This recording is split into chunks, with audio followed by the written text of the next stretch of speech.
Today, you'll hear from one of the most intriguing voices in leadership development. We're diving deep into the forest of leadership with Jeremiah Shaw, founder of Grovity Leadership. We're about to discover what ancient forests can teach us about modern service department success. Welcome to the Fixed Ops Mastermind, Jeremiah. Thanks, Dave. Thanks for having me. Happy to have you here. If you could give the audience a quick introduction, and then we'll get straight to the wisdom. Yeah, absolutely. I'm the co-founder of a leadership development firm. We focus on helping leaders that wear jeans and boots to work. So we do a lot of work with manufacturers, machinery, construction, oil and gas, those industries. A lot of fun, a big passion for that world. Excellent, and we have a lot of people that are wearing may not be jeans, but definitely work boots to Yeah. to work every day. So the show, as always, broken into three segments. This week, our segments are Growing Your Leadership Grove. Segment 2 is Cultivating Team Synergy. And segment 3 is going to be Sustainable Growth Strategies. If everybody's ready, Let's get go. into it. Yeah. All right, segment 1 is Growing Your Leadership Grove.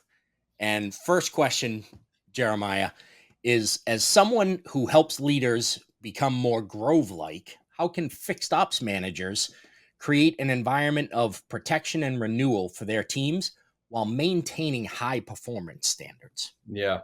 I love, I love that question. It comes back to why we named our company what we named it. We started with our values, which is where we start when we coach or train organizations and employees.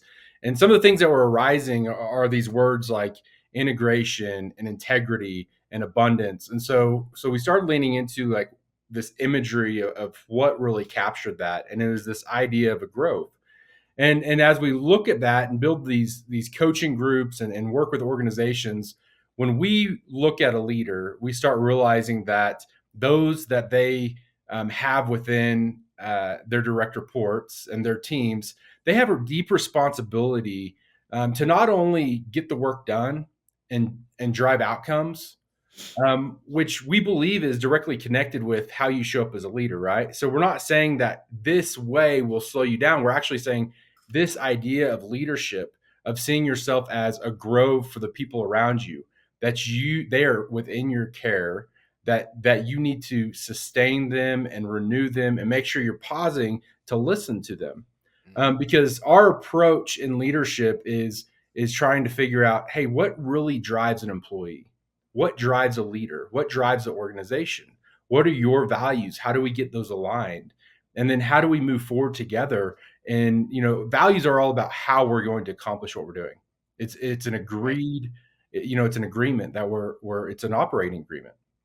And so that's this grove like idea of like, hey, let's sit here for a little bit, pause, figure out who's on the team, what motivates us, what are our values, how are we going to get it done, what are your roles, what are you responsible for? And then how are we going to hold each other accountable within that before we step back outside the grove? Like you're not just supposed to sit inside this grove and this, Skittles and rainbow idea. You're supposed to get back on the trail, continue on together, have each other's back, with trust. Yeah, that's awesome. The word that jumped out to me there is responsibility. And I think at times like we realize as leaders like what we have to do, but sometimes we don't realize how much of a responsibility that we actually have to the others that, as you said, are in our care. Yeah. So how many leaders just step into a leadership role because it's a higher paycheck or it's a better title, and they don't carry the weight when they're making the decision of, is this really what I want for my career? And how many leaders have we met that end up saying, hey, can I just go back to sales? Can I just go back to being an individual contributor? Like this whole people thing is really hard, right? And it is. And it takes a special person that's really figuring out how to serve with a servant's heart. Yeah, absolutely. It is a very different position to be that go from that individual contributor to now the leader of all those individual contributors. That's for sure. Yeah, one of the biggest hurdles that leaders face, that mindset shift. Absolutely. And so you emphasize the importance of knowing, accepting, and defining yourself How Hmm. can service managers apply this framework to become more authentic leaders? Yeah, absolutely. I think I think we've fallen into a trap, whether it's social media, whether it's maybe a previous leader that we've had, of trying to look at that as a framework and then become that. And I don't think that's how we're genuine leaders. I think we're genuine leaders that figure we have to step back and self reflect on ourselves and say, okay, what am I really about? We have to start with that self leadership. And here at Grovity, what we do is help leaders step back, figure out, hey, what are your values? What are you about? Why are you in the role you're in? What about this organization really aligns with your value systems? And once they start recognizing that, they start showing up in a more authentic way. Then they understand and uncover, hey, what are your motivators? Is it Mhm. people? Is it performance? Is it process? What are these things that are coming out for you? And then we can really get down to, hey, how are you showing up for your team? Because if you know yourself, then you can really lead others better. Now, there are some basic management and leadership practices that they need to adopt. But if Yep. we're trying to be somebody else, or that we have this idea and mental image of a leader that we are a hardline stickler, right? And there is no forgiveness, and mistakes get you fired. Um, Mhm. this is going to trap us and not recognize, hey, who am I supposed to be as a leader? Yeah, that's a huge statement right there. Who am I supposed to be as a leader? Mm, And I think you're right. A lot of times, people are trying to imitate something that they've seen that yeah. they think is supposed to work, and maybe it does for the person that they're imitating, but it doesn't work for them because they're not being authentic. And everybody wants to be authentic to a point, right? We just blatant authentic. I don't know how you say that word. Yeah. Being authentic, constantly 100% authentic, is Yeah. probably not the right thing, right? Yeah, Um, it's tough. It's a balance, right? I was coaching he's a COO, and I was coaching him earlier this week, and they're going to have to let a couple people go in his department, and he's really wrestling with that, and you could see the stress, um, and we really figured out, hey, what values are being pushed on here? What mhm, doesn't feel right about this? And then he knows what he has to do for the sake of the organization. sure. The problem is he's wrestling with who does he want to be in that moment? What type of leader does he want to be in that moment? Yeah. Right? Because he can't just be fully transparent and say, hey, here are all the other organizational reasons and strategies behind this move, right? That's not the those underneath him for them to know. So he holds that, but then he shows up as a real person and who he wants to be, so he Mhm. can align with his values, so he can go home and sleep at night, and we Yeah. decrease the stress, increase the clarity, and now he already knew what to do. Now he knows Mhm. how to do it and who to be when he does it. Yeah, that's terrific. And so you've mentioned values several times, Mhm. and I always say that the values that you're instilling, the values that you carry yourself and that you instill in your team, become the morals of the institution, the company that you're working for. Yeah, It really becomes the compass that you're going to live by. yeah, Um, I'll tell you a quick story of having to let somebody go. I was at a dealership, and I had been a leader of a dealership a bunch of times, and I had to let a person go. And the fixed ops director of the group was like, "I'll come down. I want to show you how I do this." yeah. And I was like, "Okay, don't need to." It was about an hour away. I'm like, "You don't need to. I can do this." And he's like, "No, I just want to show you how I go about it."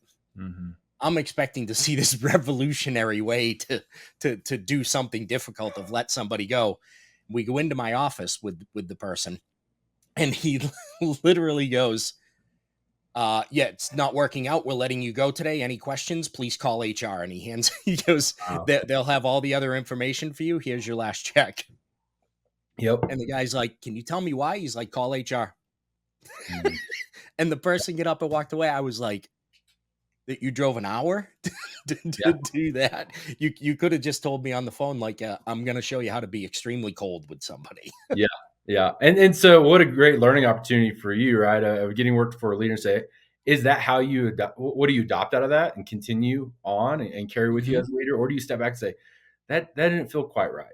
Yeah. And now we're talking about that being, and in coaching, it's always about the doing and the being and balancing that out. Who are we going to be in that moment? And it sounds like you said, I think I would like to take a maybe a little bit different approach. Yeah, absolutely. And I can say that maybe I learned a little something from that. Maybe I had been being what was being, I'll call it, too soft when I was letting somebody go. Yep. Um, Yeah. I didn't ever like letting somebody go, and you know, you hear people say, "Oh, they made that choice to they made that choice, and the things that they didn't do doesn't make it any easier." Right. You know these people have families. You know they're relying on that paycheck, whether they were getting the job done or not getting the job done doesn't make it any easier to let Right. somebody go. And so, Jeremiah, having worked with various organizations, what do you find are the most common leadership blind spots that you see? Great question. I'll say this: there are really three areas that. Uh, on Monday, I had a great call with a new client, and they brought their executive team and committee in as we're talking about through this proposal and seeing if we're the right partner. And somebody said, they're sitting there and they're saying, well, one, are these common themes that you see in other organizations? And what they're saying is, are we that broken? We, And I always say, no, actually, you're just like everybody else. yeah, And just because you're in this industry, people are people, right? It yep, doesn't matter the industry. The same themes, top three or four, five themes come up in every organization.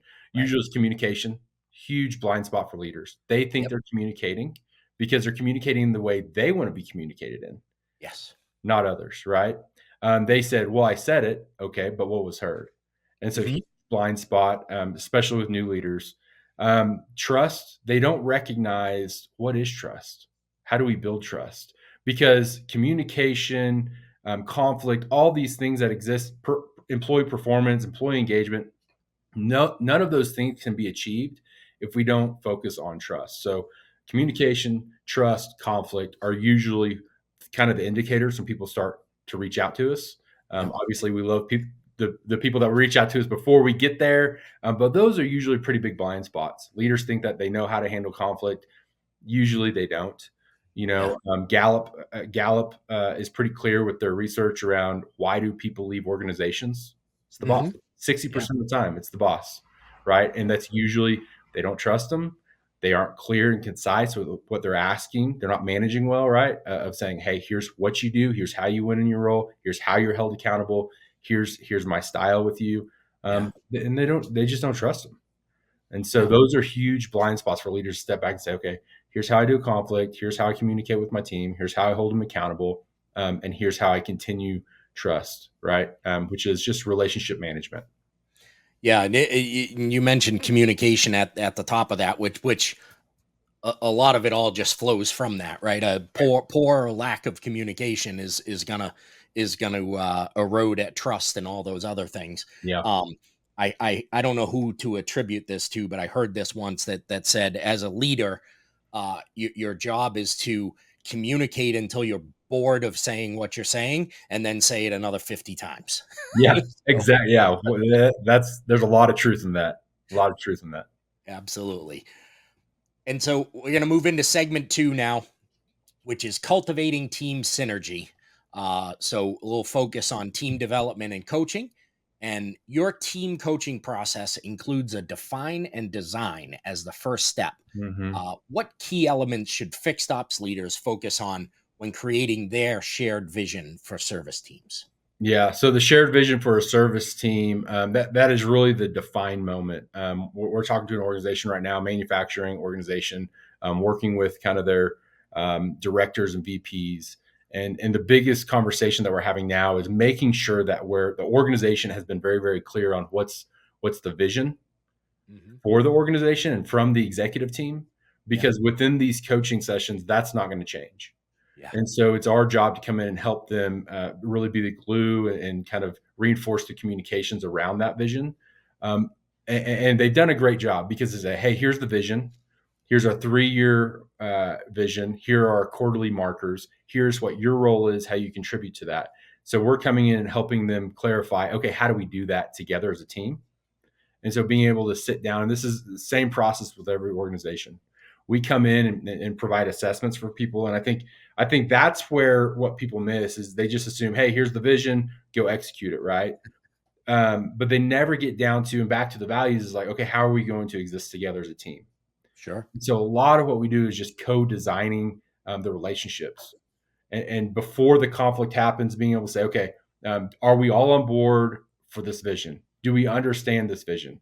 What does this vision mean for us as a team, us as individuals? What are the challenges we're going to face? When we face challenges, how will we handle those conflicts together? So that we kind of create an operating agreement as a team Hmm. and say, hey, here's the expectation. Jeremiah said he was going to do this. He failed to do that. Okay, as a team, that makes that conversation much less uncomfortable, Yeah. much easier for us to perform as a team. Now I have some peer pressure, right, to be able to say, okay, I said this, I agreed to this. Yep. This is how we're going to do it. And so when there's conflict, if I'm talking to somebody else about it now, Yeah. and I'm like, man, I don't know about this vision, all of a sudden they're like, well, you should probably bring that up in the team meeting. Maybe talk to the executive team about it because it sounds like you're unclear on some of the reasons behind the vision, which Yeah. are great questions, but you need to get on board. So I would say going back to how do department managers and executives lead their teams through that vision is repeat it, repeat it, repeat it. Mm. Visions and values are not aspirational; they're observational, Yeah. especially those values. We see organizations put values on the wall and vision on the wall and mission on the wall, but you never see it, right? You see it Yeah. on the wall, but it's not alive. It's not breathing. Hmm. It's an aspiration. It's not being observed in the organization. Yeah. That's awesome, and you just said two words together: vision and values. Mhm. I had a coaching program for leaders in service departments that was called Vision and Values Coaching. Um, Love it. Yeah. it's the foundation of everything. If you don't have a vision for you and the team, Mhm. and a vision that is big enough that they can see their vision for their lives within the bigger vision, and the values to back that up, Yeah. I don't know how you go anywhere else with the business. Yeah. It's the conversation piece. It's the direction, and it's how you're going to get there. And I loved what you said there of if you can't communicate that vision, and I'm summarizing what you just Yeah. said, um, then they can't answer like really what's in it for them. Right. And if Exactly. you can't answer the what's in it for me question for every employee, Hmm. they're not going to stay. They're not Right. going to show up in this high performance, fully engaged Yes. mindset. And so being able to say, hey, here's what's in it for you. So not just saying the vision, we're going to go make a bunch of money, but hey, here's yes, money's a side effect. If Right. we accomplish this vision and execute it well, Hmm. here's what's in it for all of us. Right. One is usually belonging, right? Hey, we're gonna Hmm. we're gonna belong. It's why CrossFit and military teams and all these teams have Yeah. lifelong friendships because they're accomplishing something hard together. Perfect. Right. Big vision should be hard. Yeah. Absolutely. So Yeah, that's awesome. And so, how can service managers apply your concept of radical generosity to build stronger relationships with both the customers and their team members? yeah, I think if we're not giving back where it's a little bit uncomfortable, we're not giving enough. And I think we're brought up with this mentality of the scarcity mindset that there's never enough. And I think if we start looking at, hey, the pie is actually there's opportunity to grow the pie for everybody, Mm. not just take more slices for myself. And so for a service manager, that might look like, and I hear this a lot. We go in and teach some coaching concepts of, hey, how do you be more coach like? And we have this model where we walk through mentoring, managing, leadership, and coaching. So what do all those things? How are they differentiated? And then how do you coach? The biggest pushback we get, especially in this world, we work with a lot of blue collar organizations, right? Yep. And the biggest pushback we get is, yeah, but you don't understand our timelines, right? And so what we say is, perfect. This is a moment for us to practice radical generosity. I might have to take some time out of my day as a leader and a manager, and I might have to stay a little later to finish my paperwork. Mm-hmm. And usually this comes down to, how do I find time to sit one-on-one with an employee and really understand their values, really understand their motivators, really understand who they are and why do they work here, and what challenges are they facing? How do I develop them? And they're saying, I don't have time for that. And what we always say, I always tell this story about we moved to this small community in 2020. It's a little ranch town, just here in northwestern Colorado. And my kids go to this very ranch style school. A lot of ranchers kids there. That is not the world we grew up in. So this is been a lot of fun. So my son comes home. He was in town with my wife. They go by this Western store, and my wife's like, he wanted jeans, boots, and a big belt buckle. I'm like, great, awesome. So he comes out with his belt. He's going outside to play. He's not going to school. So he brings out his knife with his sheath, and he puts on his belt. Well, he's never worn a belt buckle before. They go on a little bit differently. So Yep. first thing in the morning, he comes in. He's like, "Hey, Dad, I need help with this belt buckle." And I'm like, "What do you mean you need help with a belt buckle? Like, I haven't had coffee yet." Like, and so in that moment, I could have said, "Here, let me do it for you. Yeah. Let me show you how to do it." That would have been a mentorship moment, because I'm like, okay, that's how I do it. However, what we know about people, and specifically adults, is they learn best by doing, Yeah. and learn best when they learn it themselves. And so coaching is about taking a step back, staying curious, allowing them to stay curious, not filling that void, and being able to take a step back and say, well, what do you think? Yeah. Let me pause the conversation just for a few minutes and listen as a manager and say, hey, what do you think about this? Hey, there's an issue on a car. Okay, what do you think? You're new Yeah. here. What are some options that you think? And they may give the wrong answers, but the idea is helping them start to think critically. So Yes. he comes back. He tries to do it the first time. He's like, that doesn't look right. I'm like, not right. I said, but what's another way? Do you have another idea? He's like, hmm. So this takes like 3 minutes, 2.5, 3 minutes, right? So I could have saved time in that moment by saying, here's how you do Yeah. it. It took me 12, 15 seconds. Mm-hmm. Or I could have stopped and said, I could have asked great questions, say, hey, I actually believe you can do it. I think you know. And just let's play with this a little bit. Mm-hmm. Show me. Well, he hasn't asked me how to do his belt since. And adults are not that much different, right? Adults come to you. If you're a manager and you feel like people are always in your office, you're always getting interrupted, there's probably a reason, Yeah. and it's probably not your employees. Right. Absolutely. And I've told this story on the show before, but I was training at a department, and the service manager had said during the training, I asked him separately, like, what's your biggest challenge? And he's like, my biggest challenge is that I always have to go and help them do stuff. They're always calling me over for something. Mhm. Now this was a technician from the shop, went right to manager, right? And typical, Yeah, no training, right? Just yeah. here you go, take this department over. Think or swim. Um, Yeah. and so as I was working with the advisors one on one, I asked every one of them, what can call him Joe? What can Joe do for you? Hmm. Every single one of them, 5 advisors, told me the exact same thing. And it was, actually, he could do less for me. If he would just, when I asked a question, just talk me through it rather than just jumping in and doing it for me, I wouldn't have to ask him again. I hate bothering him. Hmm. And so you had a manager who was going, I need my team to stop asking me the same question over and over again. Hmm. And a team going, if he would just, like, let me do it and talk me through it rather than jumping in and doing it for me, I would stop asking questions. They Yeah. both wanted the same thing, but they weren't able to communicate that together. Yeah, common mistake, especially for new managers, right? It's hard for them to let go of the individual contributor. Hmm. Um, and then also the second type of leader is somebody that's high type A. That my way is the only way to do it. It's not true, right? We know there's a lot of ways to achieve the same outcome. And so what we're telling employees when that moment happens, and I love that story, Dave. Um, what we're telling employees when we jump in and don't leave space for their development is, one, hey, you're not going to get developed here. So Yep. why should they stay?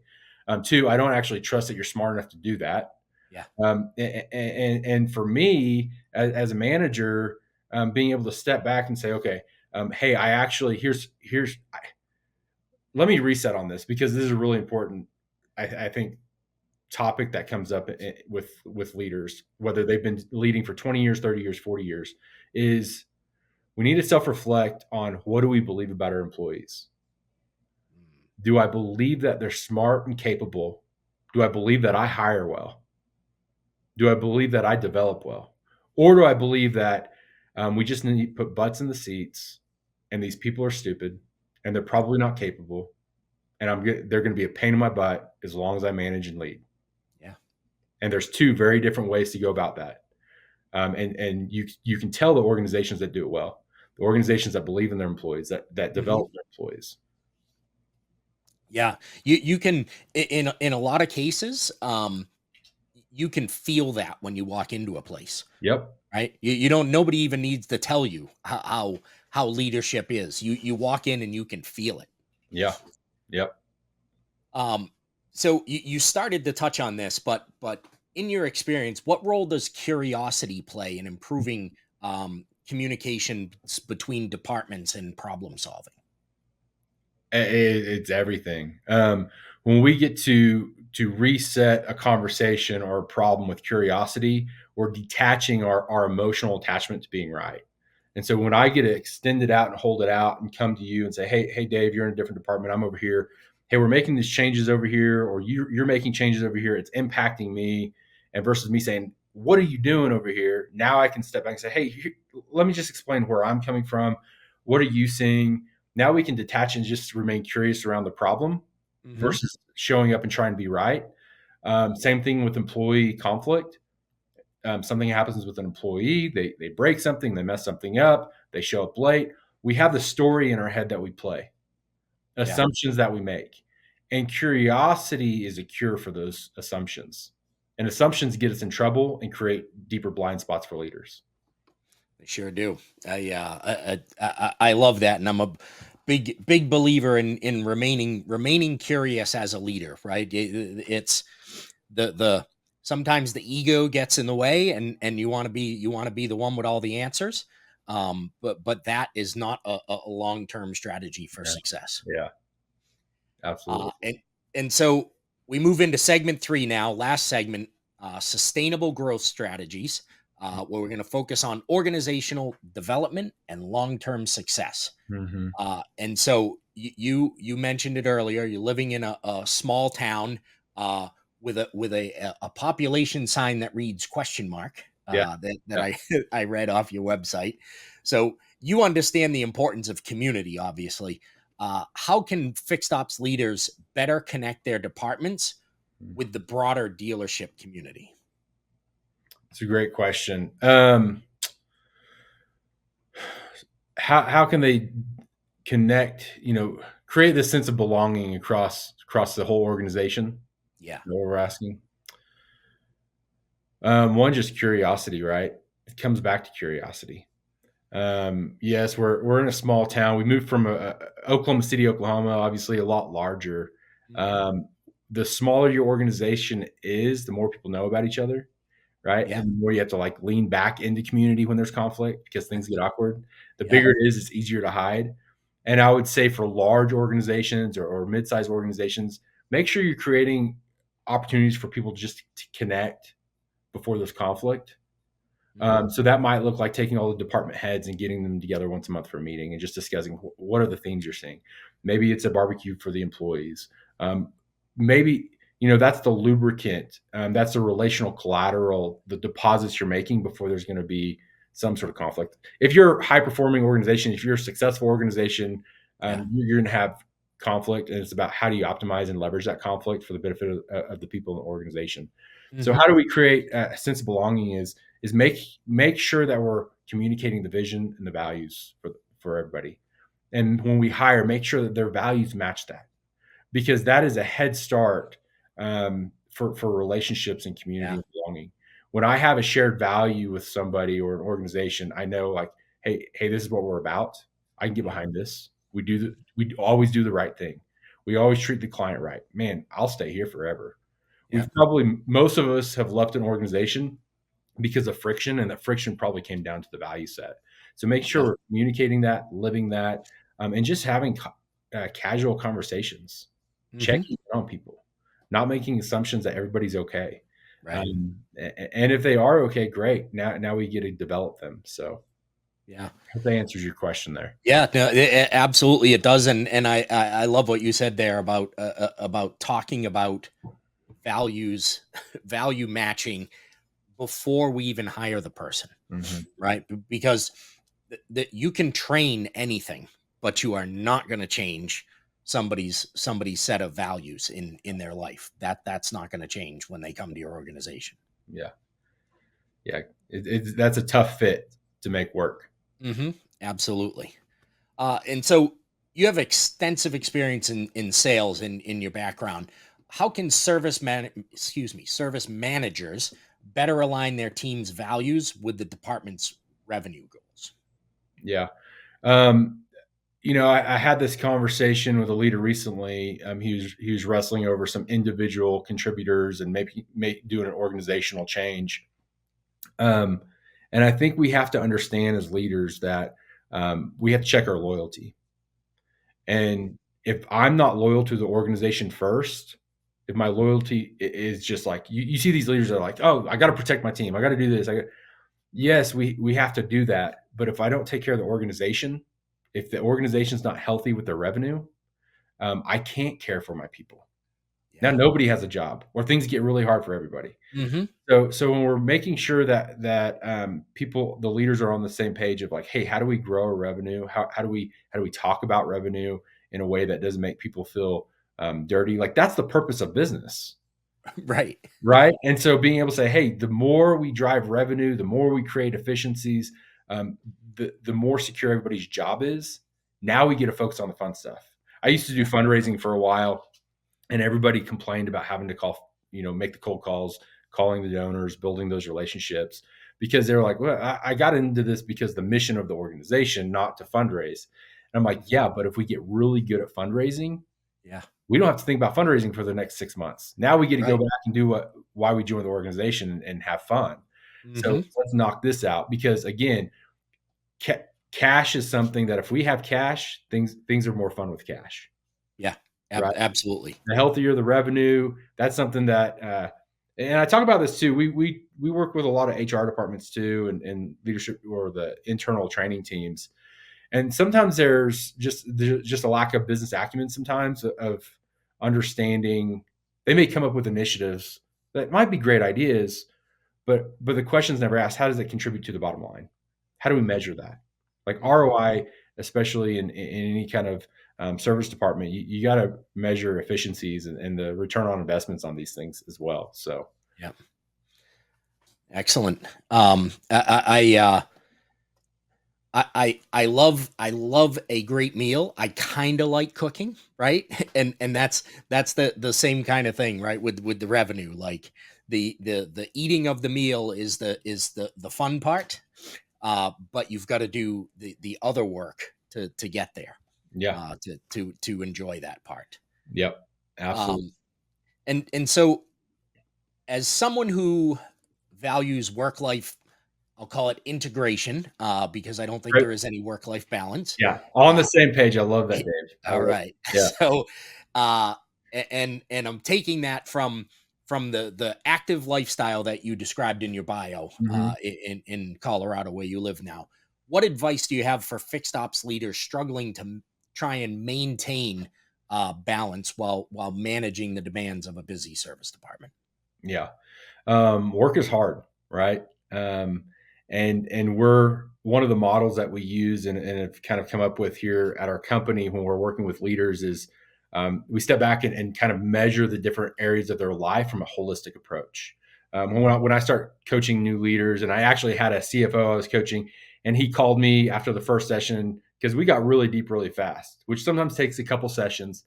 And he called me and he's like, man, I just reread the agreement, making sure we were okay here. I think we're okay. Just wanted to call and make sure you didn't want to fire me as a client.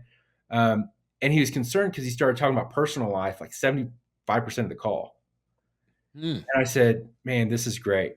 you know what? I'm actually really floored that we got into that side of it, because a lot of leaders think that we're just talking about business. Yeah. We're not talking about business. We're talking about you. Right. And you are both personal and professional in all these areas. So we start looking at leaders and say, okay, how are you doing emotionally, mentally, physically, spiritually, relationally? Mhm. Family, community, work relationships, personal relationships.